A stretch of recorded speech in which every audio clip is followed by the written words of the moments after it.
আসসালামু আলাইকুম, ওয়াজিয়াস মম কিচেনে সকলকে স্বাগতম। আজ আমি আপনাদের সাথে শেয়ার করছি দই পুডিং। সম্ভব মজা কিন্তু এই দই পুডিংটা খেতে। নিয়ে নিলাম একটা মোল্ডের মধ্যে 1 টেবিল চামচ চিনি এবং 1 টেবিল চামচ পানি দিয়ে আমি ক্যারামেল করে নিচ্ছি। একটু নেড়ে চেড়ে সময় নিয়ে ক্যারামেল করে নিচ্ছি। আমি কিন্তু যে মোল্ডটাতে পুডিংটা সেট করব ওই মোল্ডেই ক্যারামেলটা করে নিচ্ছি। তো নাড়তে নাড়তে ক্যারামেলটা লালচে হয়ে আসছে। এখন আমি এটাকে চুলা অফ করে নেড়ে চেড়ে সাইডেও একটু লাগিয়ে নেব, এতে করে কিন্তু পুডিং মোল্ড আউট করতে সুবিধা হয়। তো আমার ক্যারামেল করা কমপ্লিট। এখন আমি এক সাইডে ঠান্ডা হতে রেখে দিচ্ছি এবং 1 কাপ দইকে পানি ঝরানোর জন্য একটা ছাঁকনিতে প্রায় আধা ঘন্টা 1 ঘন্টা আগে রেখে দিয়েছিলাম। তো পানি ঝরানো ওই দইটা নিয়ে এখন চামচ দিয়ে এটাকে ভালোভাবে মেল্ট করে নেব। দেখেন আমি চামচের তলানি দিয়ে কিন্তু ঘষে ঘষে ভালোভাবে মেল্ট করে নিচ্ছি। দই পুডিংয়ে অবশ্যই দইটাকে খুব ভালোভাবে মেল্ট করতে হবে, একদম ক্রিমি একটা টেক্সচার নিয়ে আসতে হবে।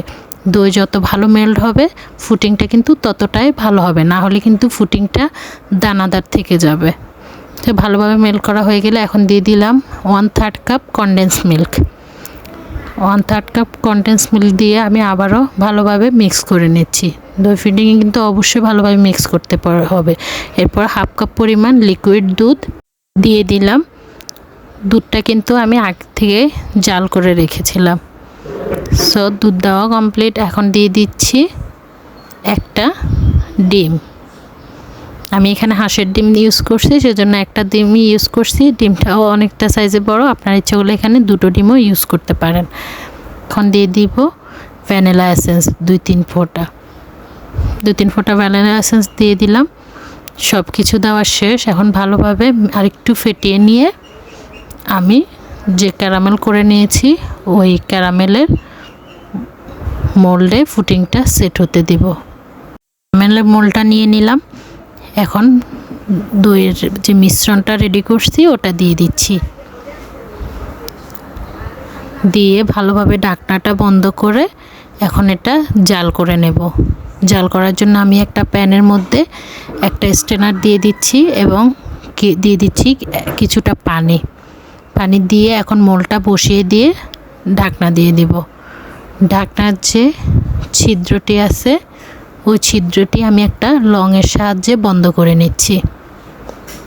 জাস্ট ছিদ্রতে একটা লং বসিয়ে দিলাম এবং প্রায় 30 থেকে 40 মিনিট এটা জাল করে আমি ঠান্ডা করে নামিয়ে নিলাম। দেখেন পুডিং কিন্তু শক্ত হয়ে বসে গেছে। এখন ফ্রিজে রেখে দিলাম আধা ঘন্টা থেকে 1 ঘন্টা, কেননা পুডিং কিন্তু ঠান্ডা ঠান্ডা খেতে ভালো লাগে। এখন এটাকে মোল্ড আউট করার জন্য আমি ছুরি দিয়ে চারপাশটা একটু ছাড়িয়ে নিলাম এবং একটা প্লেটে মোল্ড আউট করে নিলাম। দেখেন পারফেক্টলি কিন্তু আমার দই পুডিংটা রেডি। আশা করি রেসিপিটা আপনাদের ভালো লাগবে এবং একবার হলেও বাসায় ট্রাই করে দেখবেন।